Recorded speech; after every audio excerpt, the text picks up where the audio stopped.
Welcome, my friends. I'm your host, Nyx, and this is Whispers and Warnings, a podcast where true crime, the paranormal, and magic intertwine. Together, we'll explore the stories that blur the line between the living and the lost. So light a candle, glance over your shoulder, and let's begin. Tonight's episode is pretty heavy and full of darkness. Witches know that you can't have light without the dark, and each aspect is important in balance. Darkness isn't just an absence of light, it's an energy that can grow heavier and heavier if left unchecked. One simple way to clear the energy is with fire, a candle, a match, a spark. To perform a small and easy ritual, light a candle and whisper your intention. Only love and truth remain. That's an old way of banishing energy that doesn't belong to you, or to your home. Speaking of darkness that clung to a house, let's talk about a man who tried to erase his entire family and start over. John Emil List was born September 17, 1925, to his parents John Frederick and Alma List in Bay City, Michigan. The family owned and operated a grocery store, and they raised List in a very strict religious household. He was confirmed into the Zion Lutheran Church at age 14. Apparently back then, if you were an honor student, you were recognized in the newspaper, and List was often featured. List was also a member of the Handy Club and was secretary of his school's stamp club. Despite his academic success, List was a very quiet guy and managed to fly under the radar at school largely unnoticed. After high school, List enlisted into the Army during World War II. When he returned, he enrolled at the University of Michigan, where he would earn his bachelor's in business administration and his master's degree in accounting. When the Korean War began, List re-upped and was stationed in Virginia, where he would meet his future wife, Helen. She was the widow of a soldier that had died fighting in the Korean War and already had a daughter named Brenda. During this tour with the military, List's accounting skills were put to use and he was reassigned to the Financial Corps. List married Helen on December 1st, 1951 in Baltimore, Maryland, and then they moved to Northern California. After completing his second tour in 1952, List went on to work for an accounting firm in Detroit. Their 3 children were born between 1955 and 1958. And while List was experiencing great success in his career and had risen to general supervisor of the company's accounting department by 1959, things were much darker for his wife Helen. She was an alcoholic, and due to syphilis she had contracted from her first husband that she didn't disclose to List before their marriage, she was becoming increasingly unstable. When Brenda married the oldest daughter and moved out of the home in 1960, List moved the remaining family to Rochester, New York. List's career success was on an upward trajectory. He took a job with Xerox in Rochester and eventually became the director of accounting services. Then in 1965, he accepted a position as vice president and comptroller at a bank in Jersey City, New Jersey, and moved the family again. With this bump in position, they were able to buy a beautiful 19-room Victorian mansion known as Breeze Knoll, located in Westfield, Virginia. Now, this is where my research took a bit of a turn. I had heard the story of the List family several times, but had never looked into the history of Breeze Knoll. And as it turns out, we might have a bit of an Amityville horror situation going on. The home was built around 1896 by John Samuel Augustus Wittke. You'll have to forgive me, I looked up the pronunciation of that. It looked like it was Wittke, who was a German immigrant and a titan of industry. It's interesting that his first name was also John. Wittke settled in Westfield in the 1870s and wanted to create a home that was not only a haven for his family, but showed off his success and prominence in the town. Here are some points of note just to show you exactly how extravagant this home was. The mansion had a white exterior with dark green shutters, a front porch that highlighted the central entryway, oak flooring, and 10 fireplaces constructed from marble and hand-carved teak. This home was absolutely the peak of luxury. One of the most prominent features of the home was its ballroom, which was added in 1905. The ballroom was the home of many special events, including the wedding of Vitka's youngest daughter in 1906. It featured a light green stained glass skylight that bathed the room in its tranquil glow. With this addition, Breeze Knoll became a social hub in the community, but it was not without tragedy. In 1908, a black woman named Molly Brown, described in the papers as a domestic servant, attacked the lady of the home, Phoebe Vitka, with a wooden stick.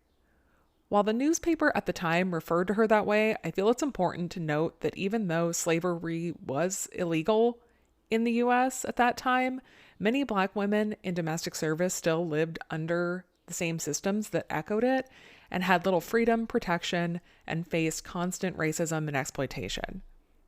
Mrs. Vitka was uninjured in the attack. After she screamed for help, 2 hired men came out to her aid.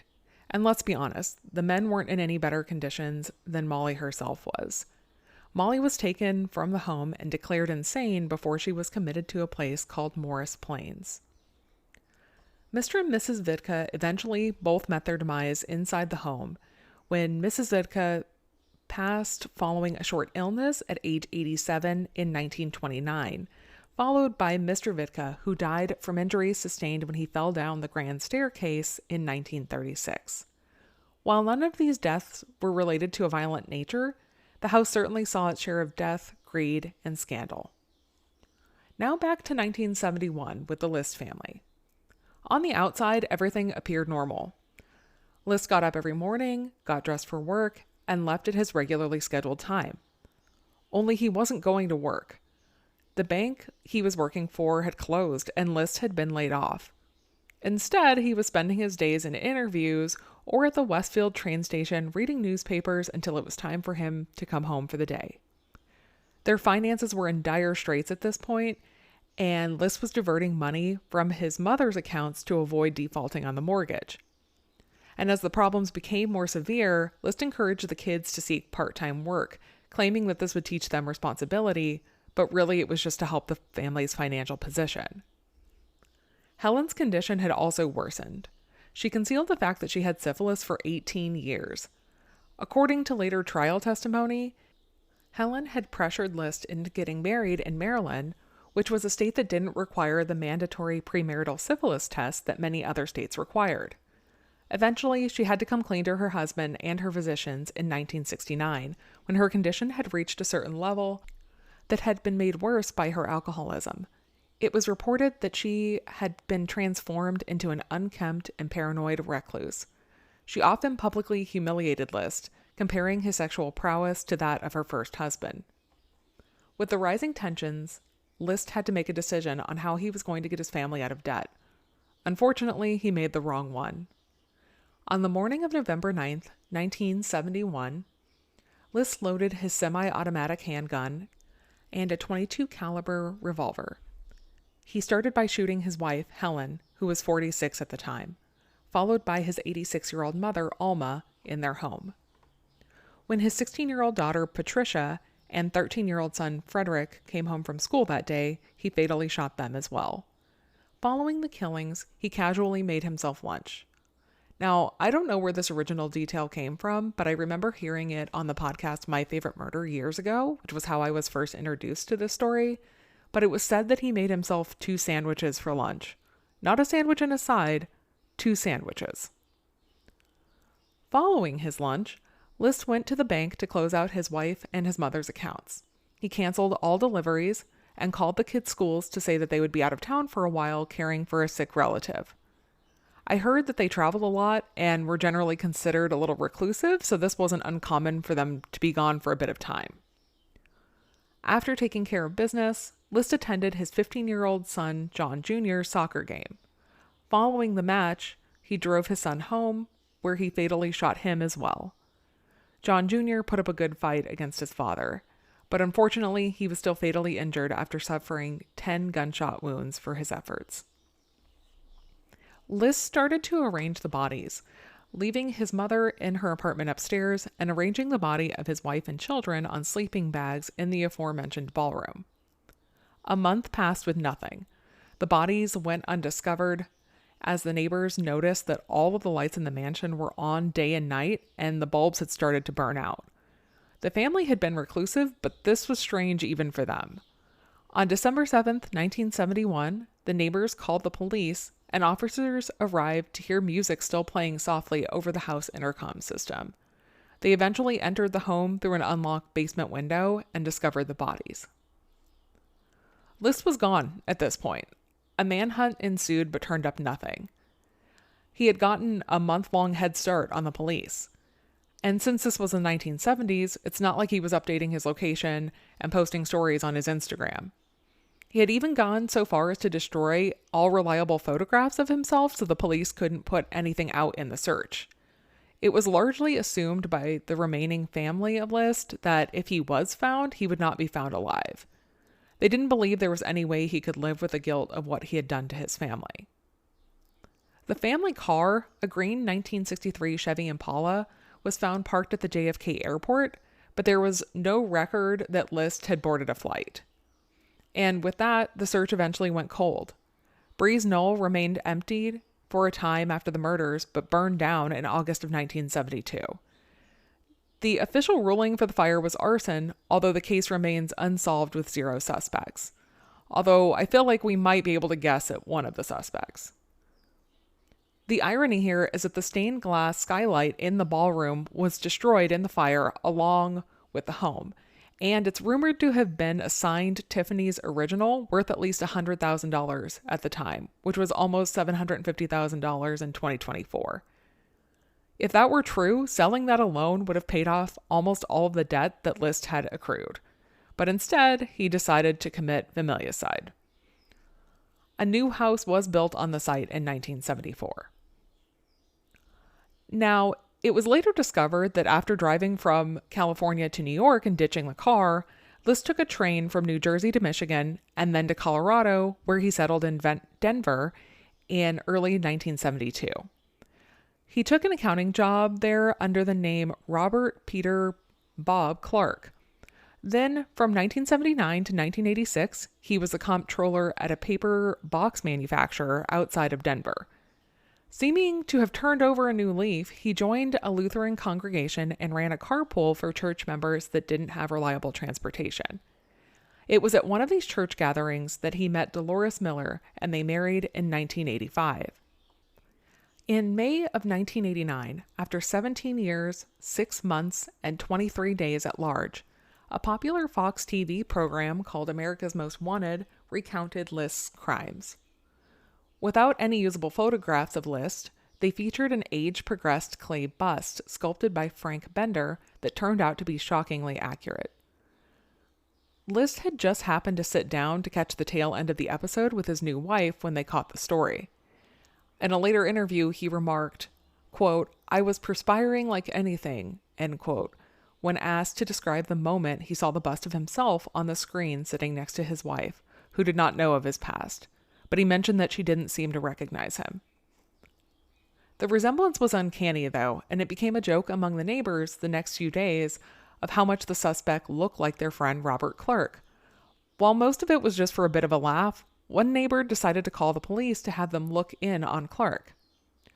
On June 1st, 1989, the police apprehended List, or Clark, who insisted he was not List, even when his fingerprints came back as an exact match.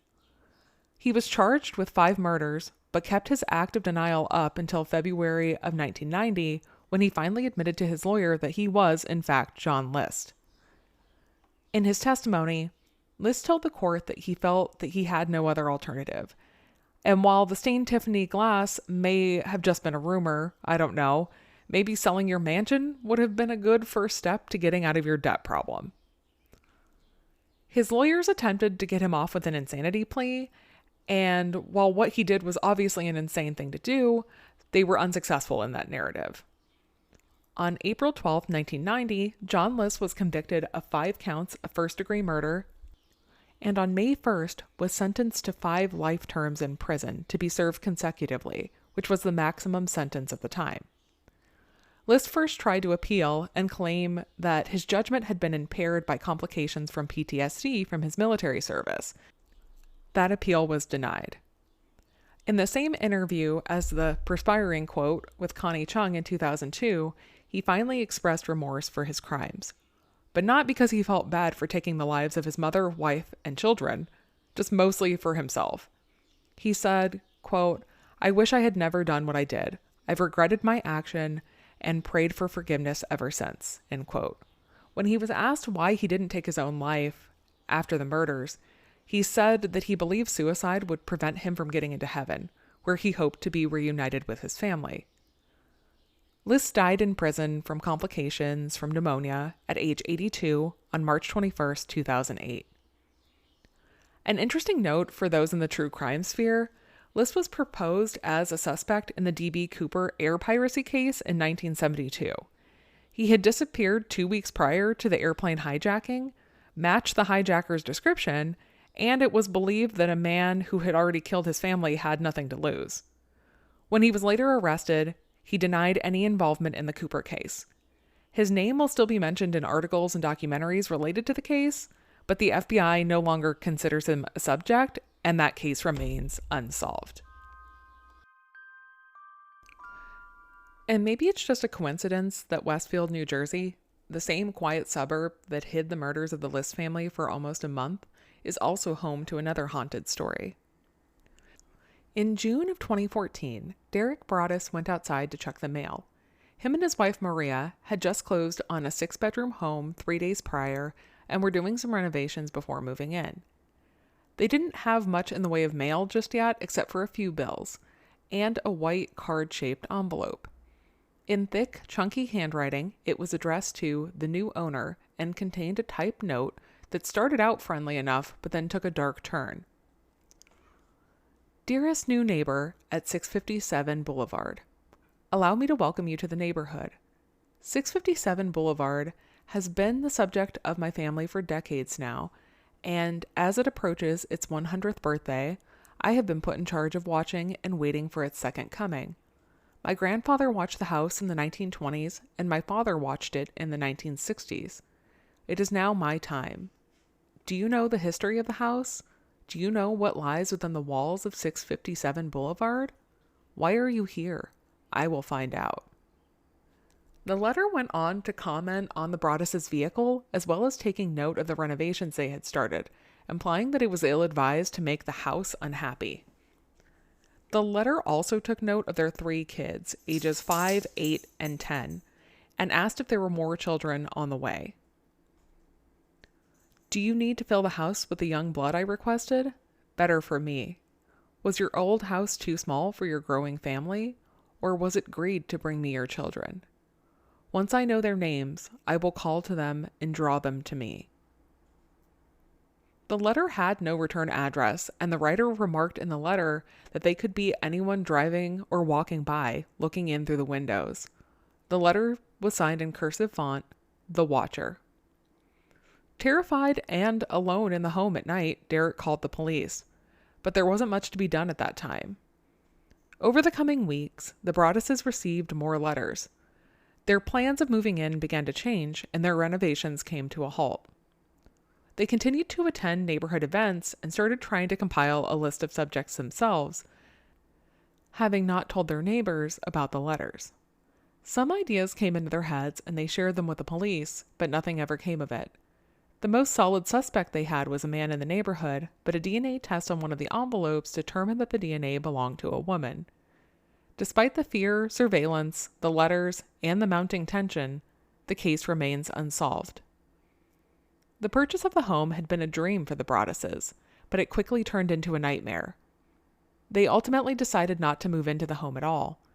They filed a lawsuit against the prior owners for failing to disclose the letter that they had received from the Watcher just days before moving out, the only one in their 23 years of living there.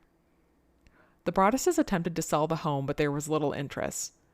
They even entertained the idea of tearing the home down for redevelopment.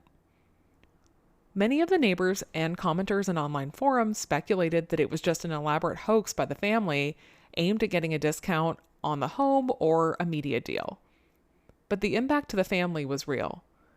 Maria was diagnosed with PTSD, and Derek describes the long-term impact of sleepless nights. The identity of the Watcher has never been uncovered. A reminder that sometimes the scariest stories don't need to involve ghosts at all. Now that is all I have for you today. If you enjoyed this episode, please consider engaging with it in some way by hitting subscribe or leaving a comment. And please come back for another episode next week. As always, drink your water, take your meds if you need them, and stay spooky.